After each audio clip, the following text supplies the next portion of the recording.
Good afternoon. Good afternoon, Chairman, ladies and gentlemen. You're very welcome to Visit Belfast's 21st Annual General Meeting. This is our very first virtual AGM and the first that we didn't really want. When we started planning this meeting, we anticipated meeting in person and using it as an example or a template of how meetings and conferences and events could happen in our city in the new norm. However, this hasn't been possible. With the events in recent days, the announcements, the rise in COVID, the confusion, the demand or the decrease in consumer confidence, it's hard to see any light at the end of the tunnel. However, Belfast's character, its resilience, our industry's creativity, innovation, and the collaborative spirit that's in Belfast has kept our city front of mind and your businesses relevant during these tough times. Tourism Ireland's most recent research, announced today, has highlighted a number of issues that we need to deal with, but two positives. One, that there's pent-up demand for travel in 2021 and beyond, and two, that Ireland and Northern Ireland is well placed to capitalise on that pent-up demand. These are the attributes and the things that will help us through the weeks and months ahead. And later this afternoon, we have Professor Terry Stevens, who will share some of his insights around the world as to how we can plan and chart our way through this. However, first of all, our AGM. Michael Williamson, whom many of you will know, is a director in ASM, one of the city's leading accountancy and consultancy firms. Michael is an expert in hotel and tourism development and has been on the board of Visit Belfast for 7 years. 3 as chair of the audit committee, and most recently as last year on the board as chairman of our board. So if I may, I'm going to invite Michael to take us through and recap of last year and to officially open the meeting, the AGM. Thank you, Michael. Thank you, Jerry, and good afternoon to everyone. Thank you, Jerry, for the kind words. I'm sure at least half of it was marketing blurb. But look, firstly, I would like to echo Jerry's appreciation in you joining us today. It's not how we would choose to do it. Virtually is a rather strange animal. I think when Jerry and I are stood here on the stage and we actually can't see anybody in the responses and I suppose the warmth that goes with that. So thank you for taking the time in joining us today. We do have a number of formalities to get through, which is really, it's my duty to conduct that side of it. But look, it is our 21st AGM as an organisation. It is quite a milestone in its own right. I suspect when Jerry joined the organisation all those years ago that he probably didn't anticipate would have a 21st. And we really should be celebrating it in a much more appropriate way. But look, we unfortunately we are where we are, and we have to deal with it in this manner, which again, we would prefer not to. But thank goodness that technology at least allows us to do that. Many of you will remember last year's AGM at Café Parisien, and indeed, at that time we were in the midst of another momentous year for tourism. In Belfast, we were buoyed with the continued growth in overnight visitors and indeed in record cruise visitors, and also buoyed by the success of Northern Ireland more generally in hosting the Open after 68 years. Not only did the championship eclipse any previous sporting event held probably on these islands, quite truthfully, but it brought record attendance figures and praise indeed, pardon me, for its organisation, showing yet again just how well placed the region is and how good we are at hosting headline-grabbing global events. As a nation, we should be rightly proud of our ability and track record in delivering such events. We can do it as well as, if not better than anyone, and we shouldn't forget this. Last year, we were also justifiably proud of how far we had travelled as an industry over the past 2 decades. Tourism was not just driving visitor numbers and overnight stays and spend into the city region. It had actually become one of the success stories, an important player in the city's renation and regeneration. For the most part, the upward trajectory looked like it would continue unabated. Despite that success over a 2-decade period, we still had plenty of room to grow. And indeed, that's evidenced by, I suppose, by our performance in the year to March 2020. when the Visit Belfast teams in sales, marketing and visitor servicing delivered 6 marketing campaigns on the island of Ireland and across GB, which generated more than 560,000 bed nights and more than £56 million for the city region. Had secured 72 conference wins with a future 31,000 delegates worth around £45 million to the local economy. Had secured also 151 cruise bookings worth around £15 million. Hosted more than 867,000 inquiries across Visit Belfast Welcome Centre, the airport visitor information points and off-site services, and generated 53 million opportunities to see a positive story about Belfast through Visit Belfast PR activities. And the visitbelfast.com website received more than 2 million visits. We also opened with Belfast Harbour the first data cruise facility on the island and relaunched, no pun intended, the Cruise Belfast website. We also hosted 80 conferences with 24,000 delegates. Pardon me. Amongst those, we co-hosted the Professional Conference Organisers Members Conference and the Dutch Association of Travel Agents Conference with Tourism NI and Tourism Ireland. We also launched the City Street Ambassador Programme with Belfast One, agreed to 2 new 3-year strategic partnerships with TransLink and Value Cabs, and we also retained both the Best TIC Award and Best UK Conference Destination Awards for 2019. And really, these efforts and successes are testament to the hard work of everyone at Visit Belfast and its board of directors. Importantly, they were estimated to deliver somewhere in the region of £135 million for the local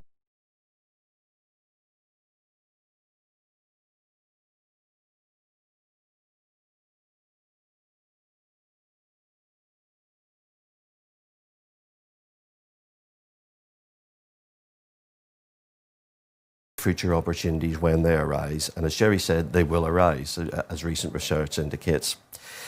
The industry, however, will also need some extensive support in the coming months to assure its survival and its ability to offer first-class product and service in the future.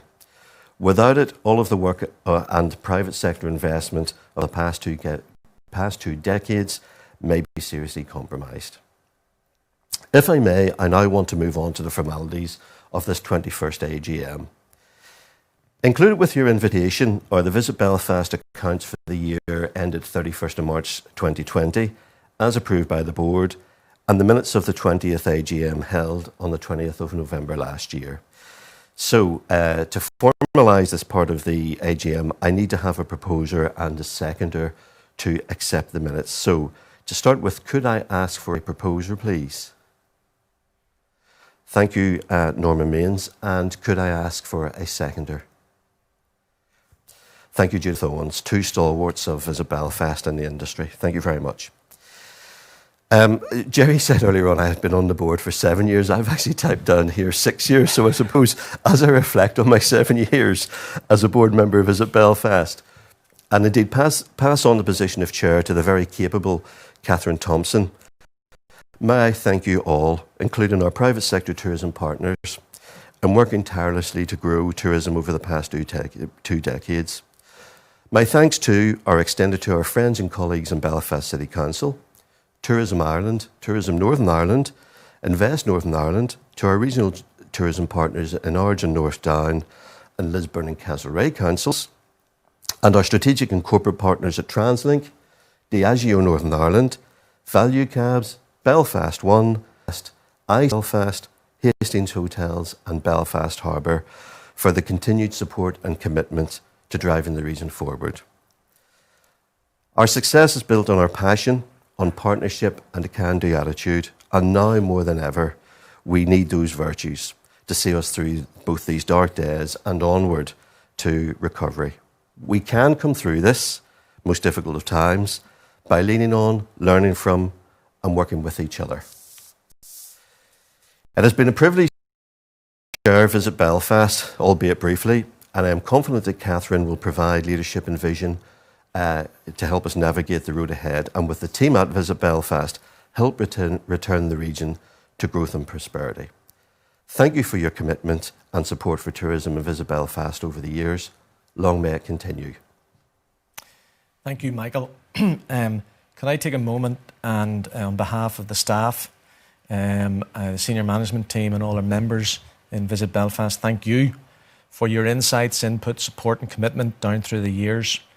Not only as a board member, but also as chair of the Audit, Finance and HR Committee, and also of stepping into the breach last year as chairman of Visit Belfast. But I take this opportunity also to thank a number of other board members whose term have come to an end. And forgive me if it would be remiss of me not to name check them and thank them for their input and commitment as voluntary non-executive directors of Visit Belfast during the last 6 years. And they are Isabel Jennings, Director of Queen's University, Harry Connolly, Executive Director of Fáilte Feirste, Mark Walker, Hilton Northern Ireland, Paul Grant, Route Director Steneline, Robert Davis, Managing Director of Wine Inns, Rajesh Rana, then President of Belfast Chamber of Trade and Commerce, Norman Mains, Head of Business Development TransLink, Andrew Hayes, Consultant, and Ivan McMinn, Business Director of BDO. Thank you for all your input and support and guidance through the last 6 years. As Michael said, we are delighted and fortunate to have the baton of chairmanship handed over to somebody of the calibre of Katherine Thompson. You will all know Katherine as Chief Executive of National Museums Northern Ireland, and previously for 11 years as Chief Operating Officer of TNI. Katherine is a qualified chartered accountant and is on the board of the Strategic Investment Board, Tourism Ireland and the Grand Opera House. So she brings a wealth of governance experience, arts and culture and tourism development experience to the role. So, Katherine, we're delighted to have you as chair, and could I ask you to say a few words? Thank you. Thank you very much, Jerry. I'd like to begin just by adding my thanks to you, Michael, on behalf of the whole board and senior management team for all of your support, your insights and direction in the development of success that Visit Belfast achieved over the last 6 years that you've been on the board. We're going to miss you, but we know that you're not going very far and we know where you are. It is an honour and privilege to be taking on the role of chair at Visit Belfast. As Jerry said, I've been working in the tourism sector in Northern Ireland for over 15 years, and I've experienced firsthand the significant contribution the organisation has made to building a successful tourism economy in the Belfast region. Led by Jerry, they are a hugely committed, professional, passionate and hard-working team. I've also had the pleasure of working with the board over the last 4 years, and I'd like to begin by welcoming my new colleagues who have been appointed as directors. I'd like to welcome Julia Corky from the ICC Belfast, Kevin Gamble from Phelan Phobal, Peter Harbison from InvestNI, Yuel Hoey from the Belfast International Airport, Mary-Therese McGivern, who's joining us as the chair of Titanic Belfast, Raymond Robinson from the Presbyterian Church of Ireland, Caroline Wilson from Tasting Tour Limited, Caroline Young from Queen's University Belfast, Chris Armstrong from the East Side Partnership, David Cowan from TransLink, and finally Michael Stewart as President of the Belfast Chamber. Together they represent the diversity of the tourism sector and supplement the experience of my other colleagues remaining on the board, and I very much look forward to working with all of you in the months and years ahead. And the coming months and years are going to be unprecedented in terms of the scale of the challenge that collectively we face. There's no doubt that 2020 will be a year we won't want to remember. We're in the midst of a global pandemic that has created both a health and an economic crisis. The tourism industry has been the part of the economy most acutely affected, given the impact on travel and restrictions on leisure and socialising. And we would argue that in Belfast we have experienced a disproportionate impact, and many of our businesses are now fighting for survival as a consequence of the difficult decisions our government has had to make.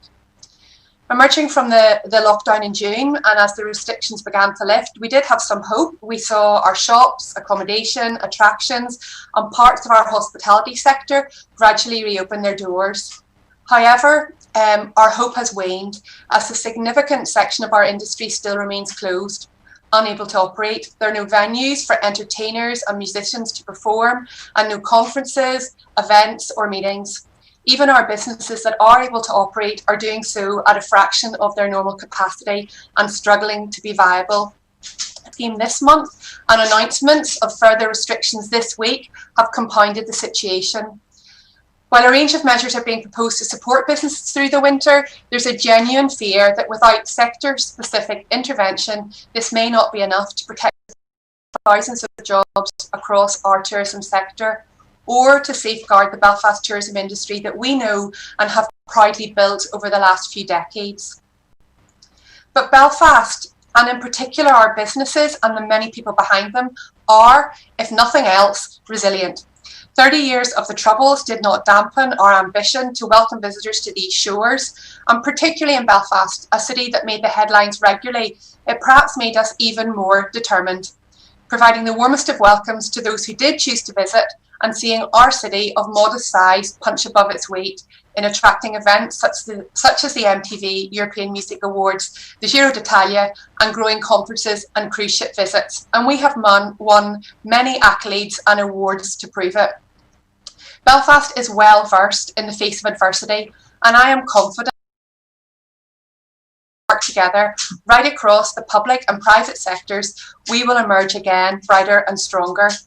You only need to look at the innovation and creativity of some of our businesses over recent months for the evidence of that. From home meal kits to developing digital content and taking events and festivals online. To support that, the Visit Belfast team have been working really hard in consumers' minds, that we retain booked business where possible and provide the most up-to-date information available to those travelling. Tourism is no longer that Cinderella industry that Belfast could only have dreamt of in the past. The last 10 years have proven our industry's worth in not only driving footfall and spend to our city's attractions, visitor experiences, entertainment and hospitality venues and transport providers, but also in delivering vital income to the wider supply chain. Tourism has underpinned Belfast's cultural, social and economic well-being, and that is what we will fight for.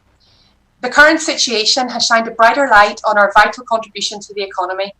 Belfast City Council's Belfast Agenda recognised that, and we are grateful for the efforts of the Minister for the Economy and Tourism NI in setting up the Tourism Recovery Steering Group and advocating for our sector. Now, more than ever, we need to reiterate our importance and how tourism can play a central part in lasting city and regional economic recovery.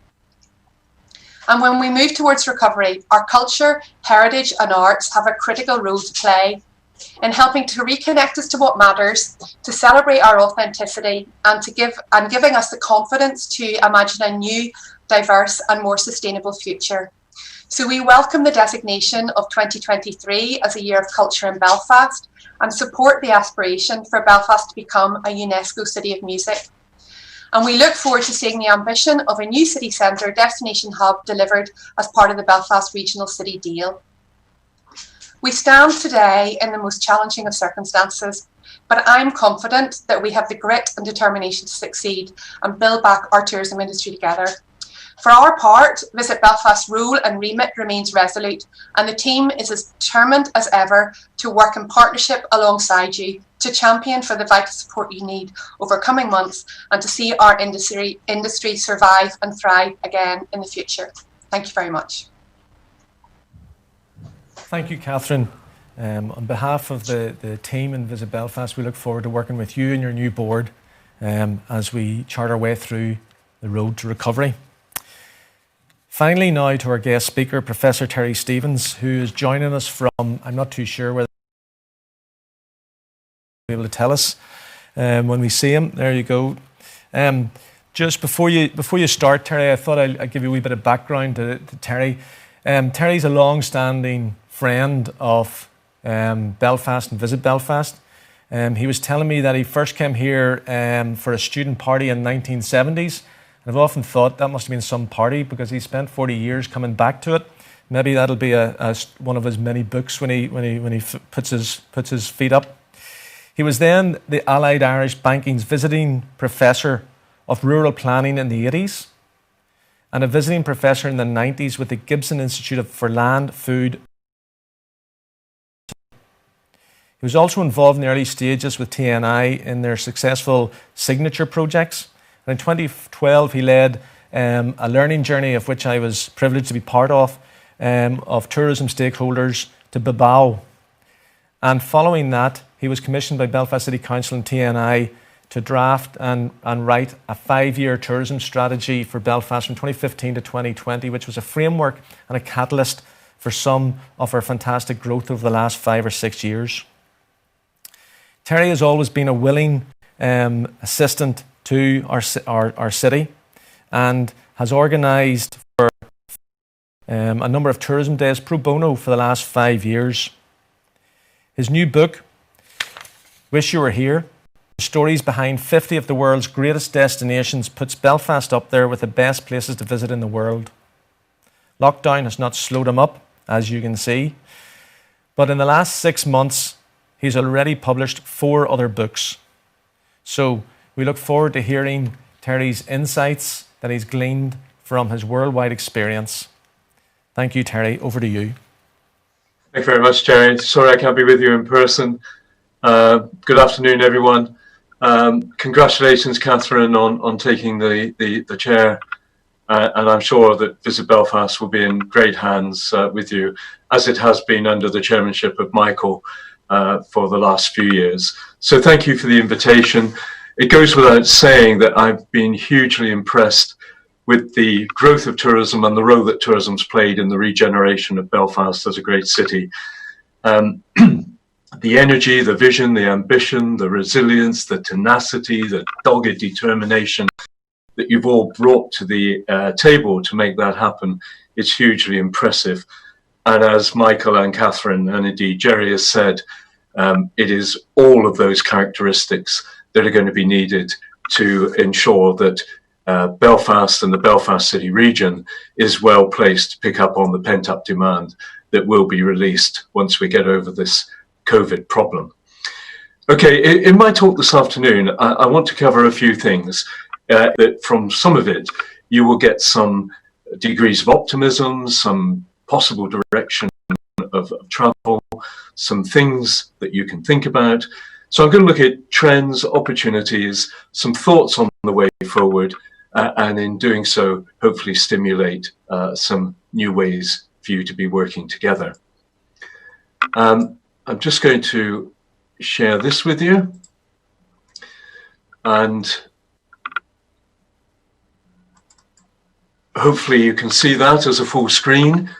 A suitably useful picture for a maritime city. Belfast is fundamentally a maritime city. And during the 19th century, the roadworks that you had on John Street employed something like 3,600 people. And the sailing ships that plied Belfast Lock and entered Belfast Harbour would have comprised large numbers of sails, lots of twine, lots of rope. So the title afternoon is called Bucked in the Yarn, Not in the Piece. And it was a result of the fact that rope workers and twine workers realized that the strength of the sails on the sailing ship, which gave them their ability to sail the world's oceans, rested not in the sailcloth, but in all of the twine and yard that held the sailcloth together. So buck simply means strength, the strength in the yarn, not in the piece. And I thought it was a good analogy for you to think about in terms of the fact that it's all of the pieces of the tourism system that has to work together. It's the glue that holds you together that gives you your strength. So we talk of collaboration, we talk of working together, and it's the fact that the sum of the parts is more important than the whole. Well, this is what happened to us in March. We all thought it was the end of tourism as we knew it. However, if we were a little bit wiser and reflective, we'd be realizing that COVID-19 was simply an accelerator of existing trends that we saw happening from about 2015 onwards. By the Travel Foundation 2 years ago, which talked about the invisible burden of tourism. 2018, the Barcelona Declaration, better places to live, better places to visit, where we were beginning to recognize that destinations had to be more in balance between the needs and interests of its community, as well as driving the economic rewards of tourism. We saw over-tourism, we saw Copenhagen come up with a new strategy called the end of tourism as we know it. We saw visitors talking about the drowning in a sea of sameness. And here we have a quote from one of England's most favourite museums, where in the visitor book, the first entry of August last year was, "We're all so bored. We're all so tired of everything." So look, there was a time for a change. And COVID has also rather cruelly exposed the emptiness of city slogans and the silliness of silly branding, whilst amplifying the importance of reputation and behaviour of destinations. And I'm going to return to that later. So this reputation, thinking about how we behave, is fundamentally important, more important than brands and slogans. And Jacinda Ardern, the PM of New Zealand, said after the Christchurch earthquake, "We will be judged and known for our deeds." And I think that's going to become very important in the way in which you build and rebuild your reputation post-COVID. It will be how we perceive that Belfast has behaved and acted during the COVID period. And the future starts today, obviously. There are immediate operational requirements for many of you, but at the same time, we've got to start thinking about the future. And these are difficult times. It doesn't take me to tell you that. But look at what Van Morrison said in Dwellers on the Threshold. And in his book, Lit Up Inside, we have the editor saying, Morrison is talking for all of us, poised throughout our lives between what we have already experienced and what might lie ahead. And what might lie ahead is both frightening and uncharted waters. But it is a time to reflect and review on how we've done things in the past. A time to reset, refresh, renew, rethink, reimagine tourism for Belfast, reinvent it, regrow it, reorganize probably in order to take advantage of the opportunities that will come our way to create a resilient, reconnected tourism industry, reconnected with the place and with our communities. In Slovenia, in a 36-hour period, they created a new form of accreditation for tourism called Green and Safe, putting together the green labelling, the environmental labelling with the secure, safe labelling now looked for by visitors in a post-COVID world. We've moved from enforced staycation to desired staycation. But this was also a trend that was happening before COVID. If you look at these two graphs, they're all showing an uplift in demand and interest for staycation. COVID made our governments enforce us to take staycations, but we do have markets that are now desirous of staycation. And returning to New Zealand, the Prime Minister, again, in advocating staycation, said, look, it's an awesome opportunity to explore your own country. And New Zealand, under her guidance, started to reorganize the education curricula to make sure that parents, when taking their children on holiday in New Zealand, were also performing a task to support the renewal and the reorientation of their education curricula. Let's just have a quick look at a few other trends. Well, we see, and this was again 2018, the recognition that the new generation of travellers will begin increasingly to make their choices based on the impact travel has on them and the world and the destinations they visit. So change was already in the air. Sendlinger here, again 2018, saying we need to create places where there's a meaningful exchange, bringing community together through shared emotional and organic experiences with their visitors. we will see the emergence of radical simplicity in what people want. And they will be searching for betterment, both of themselves and of the communities they visit.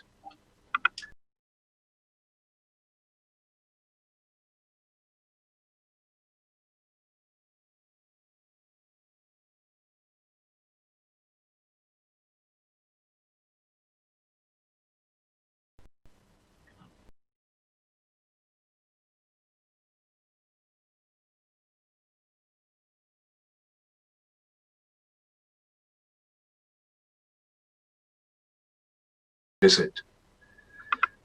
They will want to visit places that they care about, that are known for things that they care about.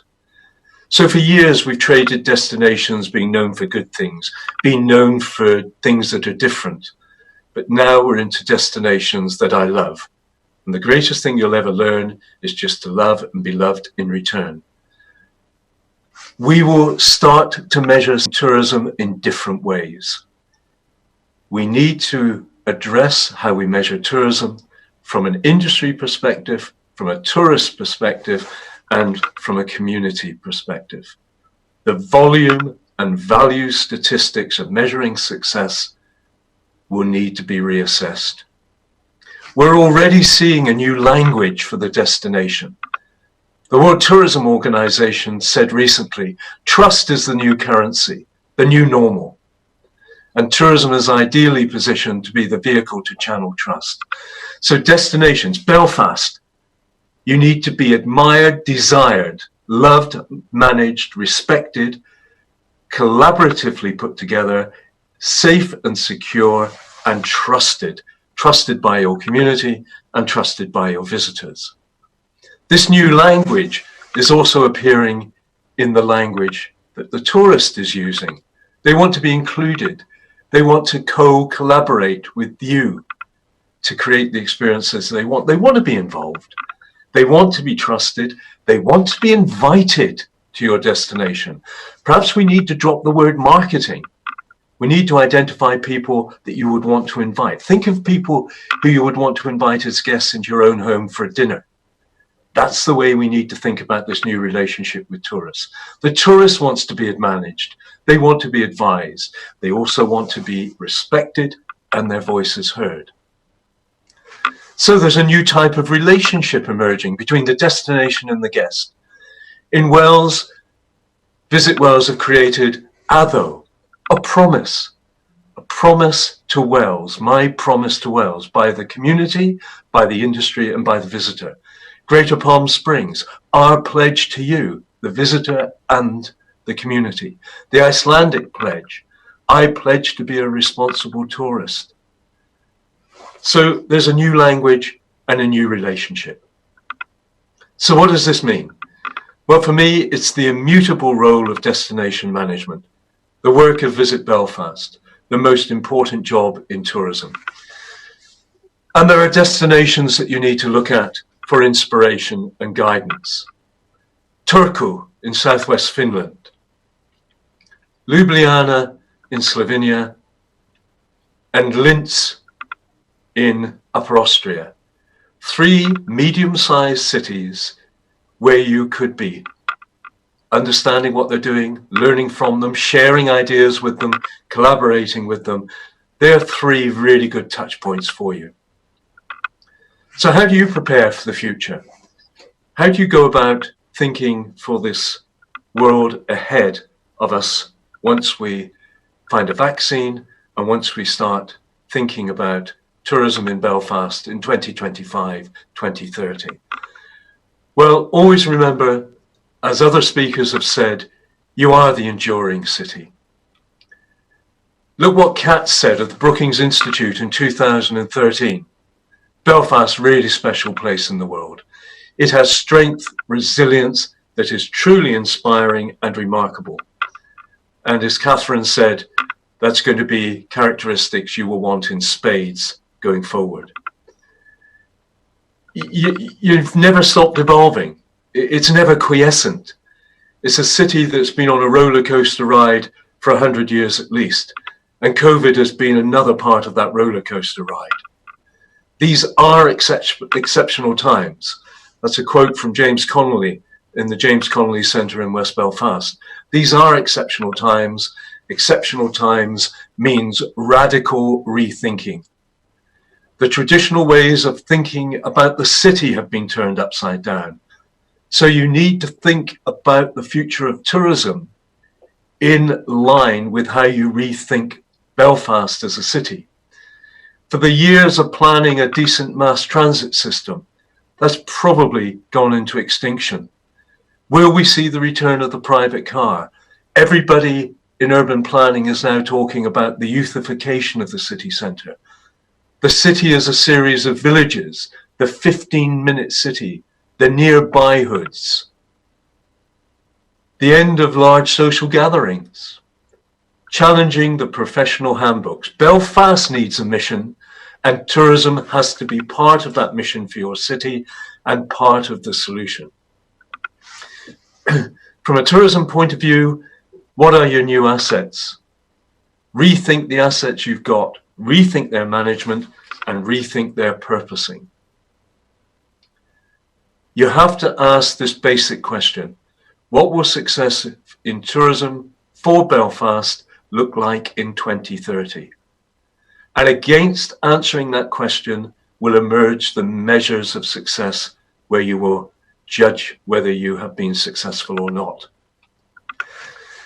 And there are lots of opportunities. Think in terms of the Overton window. At present, you're at the left-hand end of that window. You're looking through a really small optic and thinking that the options are actually closing down. You need to stand at the other end of the tunnel and think of what the opportunities will be in a new post-COVID world. And there will be opportunities. And this is where your innovation, your creativity come to the fore. You have space, you have the outdoors. There are very few cities that connect to the outdoors as quickly and as easily as you do. The outdoors will give wellness. You are a city of kind deeds. I have never found your city wanting in acts of random kindness. And the local will be at a premium. So rethink how you use those assets. You have a wonderful opportunity to meet the needs of what we expect we will require in a post-COVID world. You've always been a great place to come from, and it's the spirit of the people that most delights the visitors. So at the heart of all of this is a city and its people. Emrys Jones, 1960, Social History of Belfast. What is this city but its people? So it's challenging all of you to become much more creative, willing to be acting in more improvised ways in order to drive the new tourism forward. The Huffington Post said this about you: Belfast, a city of unresolved adventure that has a disproportionate number of fearless creatives and original thinkers. You are the poster child of William Gladwell's theory, The Tipping Point, where creativity is contagious through many small differences. That's my challenge to you. Bring all of that to meet the requirements of the new world. But look, the tourism industry is unlikely to be able to do it on its own. You've got to step out and engage with the hybrid thinkers and the hybrid solutions, which will be your salvation. Talk to the people you might not have engaged with before. Find space for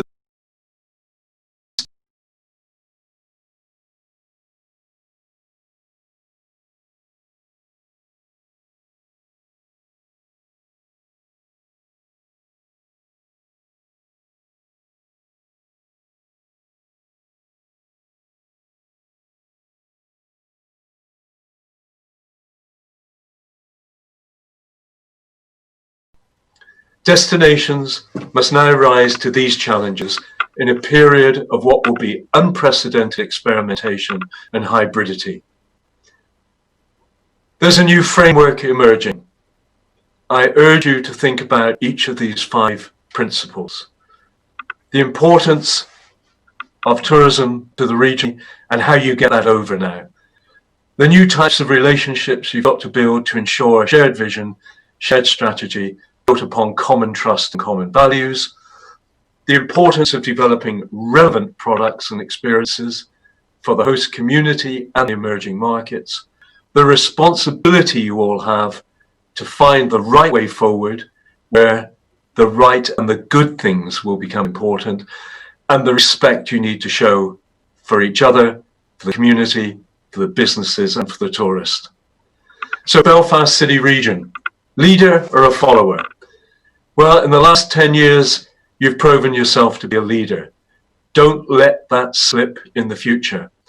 Metamorphosis will be required, but you will need to find new ways of thinking, new types of partnerships, new types of collaborations, new types of capital. The natural capital will become more important than the financial capital. New ways of measuring success and new ways of spotting whether you're failing. And you're going to have to push that change faster than quicker than you've ever done before. So, drawing to a conclusion, this is an historic moment where transformation and collaboration will be required. You've got to align all the assets, all the resources in ways that meet these new challenges. What cuts the ribbon? Is it the bottom blade or the top blade? Actually, it's neither. It's the whole pair of scissors. And you've got to think like a pair of scissors. It's not one bit that's going to be more important than the other. It's going to be all of you working together. We're moving from the science of tourism development based upon traditional business models and formulas towards the art of tourism development based more on intuition and not-for-profit objectives with the community at its heart. And in this process, Visit Belfast, I challenge you to be the leader of change. You've got all the experience and expertise around you within your executive, within your board, within the support that you get from the council and your partners and from Tourism Northern Ireland, but be the leader of change for your city and the city region. In the last 20 minutes, I've tried not to be a guru, not to hold out a method. I'm certainly not a teacher in the words of the Van Morrison song, but I do hope I've given you something to think about. You were in the new book, Wish You Were Here, one of the 50 great destinations of the world, because you are one of the 50 great destinations of the world. There's a website called Tourism Futures, which may help you going forward. And there's a new book called Tourism Facing Pandemic from Crisis to Recovery that may help you. I'm going to leave you with this optimistic quote. And if any of the listeners and viewers can tell Jerry before the end of this session where that plaque exists, I will send them a complimentary copy of Wish You Were Here. As the children beat down the dust of the world with their dancing feet, that's where we've got to go with recovery and regrowth post-COVID. So with that, Jerry, thank you very much indeed for the invitation to be with you this afternoon. Terry, thank you so much. Positive challenge, provocative thinking on every single slide, and I'm sure we have numerous questions, but just a couple that are, and I jotted down a few before we started here, but I think you've answered those. But I just want to. So, with all your experience, with everything that you've seen, how well placed do you think Belfast is now to actually deal with the economic environment that we find ourselves in now in this pandemic? Well, I mean, easy to say for me, but you are well placed and better placed than many medium-sized cities that are within your competitive set. The reason for that is from an organizational point of view, you have partnerships in place and you just have great support. Just look on the screens behind you, Jerry. You have support, you have partnership with you. From a governance point of view, you have a great board of directors and you have resources that help with the opportunities that the expertise within the organization has. But more importantly, around you in the Belfast City region, you have a set of assets that are going to be of premium value going forward. And that's where you need to think about access to the hills, access to the countryside, the use of your parks and public spaces, the ability to use the talent and innovation of the people of Belfast to get you to a better place. So look, you put all of those together in a checklist, and there will be many destinations in the world wanting to rip your right arm off for half of those. Okay. And finally then, Terry, just one thing. I know there's no blueprint for success, and you've mentioned 3 medium-sized cities in your presentation there. Just which ones do you think you'd like us to look at specifically for inspiration or ideas? Because I know you've often said to me, you can't just lift a model and superimpose it on other destinations, but where should we be focusing our attention so we can learn? Well, I go back to the 3 I presented to you. Okay. I would look at Ljubljana and Slovenia in terms of the environmental credentials, addressing the needs of a green city, carbon-free city. I would look to Turku for innovation in the way in which experiences are developed, and I would look to Linz for the radical innovation that takes place by engaging with people that normally sit outside of the tourism industry. Okay. Look, Terry, we have to bring it to a close. We said that we would try to keep this within an hour. I'm not too sure where we are. But just before you go, because I'm sure you have another couple of books to get out there somewhere or else. On behalf of the board of Visit Belfast, the partnership, the members of Visit Belfast, Belfast City, we'd like to congratulate you on your most recent accolade and hand over to you virtually your most recent award. And if I may, just before I do, Terry, hopefully people can see that in the house. Terry has been awarded for the 2nd year in a row, and it's the first time anyone has been awarded this award twice, let alone 2 years in a row. You've been awarded the Lux Magazine's International Destination Development Expert of the Year in 2020 in recognition for your work in supporting the tourism industry pro bono during this pandemic. So listen, well done. Congratulations, and thank you for everything. Please. Thank you very much, Jerry. Look at that. It worked. It worked. It worked. What I'm really looking forward to is a pint and a good meal in a pub in Belfast when we can to celebrate. Well, if things had been normal, we would have taken you out for a few beers. Listen, Terry, thank you very much. And ladies and gentlemen, that brings our 21st AGM to a close, our first virtual AGM, something different for us. I thank you all for joining us and taking the time. And hopefully, please God, we'll meet each other all in person for our 22nd AGM next year. Thank you.